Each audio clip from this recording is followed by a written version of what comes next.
मालेगाव चाळीसगाव मार्गावरील भीषण अपघात, जखमींना तातडीने मदतीचे नामदार दादाजी भुसे यांचे निर्देश। मालेगाव चाळीसगाव मार्गावरील बोदे फाटा परिसरात एसटी बस आणि आयशर वाहनाची समोरासमोर जोरदार धडक होऊन भीषण अपघात झाला।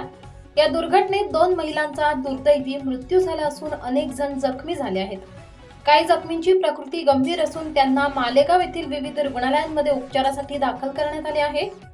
अपघाताची माहिती मिळताच शालेय शिक्षण मंत्री नामदार दादाजी भुसे यांनी तातडीने जिल्हा प्रशासनाशी संपर्क साधला। अपघातस्थळी तातडीने मदत कार्य राबवणे, जखमींना विलंब न करता जवळच्या रुग्णालयात दाखल करणे तसेच त्यांना आवश्यक ते सर्व वैद्यकीय उपचार उपलब्ध करून देण्याचे निर्देश त्यांनी संबंधित अधिकाऱ्यांना दिले। जखमींच्या उपचारात कोणतीही कमतरता राहू नये यासाठी प्रशासनाने आवश्यक त्या उपाययोजना कराव्यात अशा सूचनाही नामदार दादाजी भुसे यांनी दिल्या आहेत। ते स्वतः या संपूर्ण परिस्थितीवर लक्ष ठेवून असून प्रशासनाकडून जखमींच्या उपचाराबाबत माहिती घेत आहेत।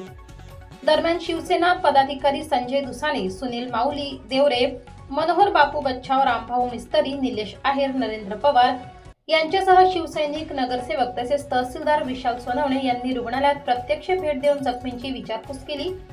यावेळी जखमींच्या उपचाराची माहिती घेण्यात आली तसेच जखमी आणि त्यांच्या नातेवाईकांना धीर देण्यात आला।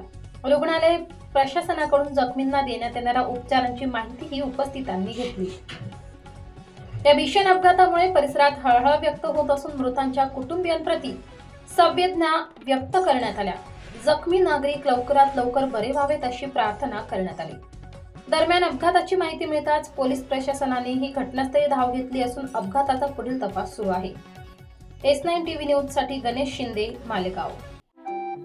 आपल्या चॅनलला नक्की सबस्क्राइब करा, बेल आयकॉन दाबायला विसरू नका।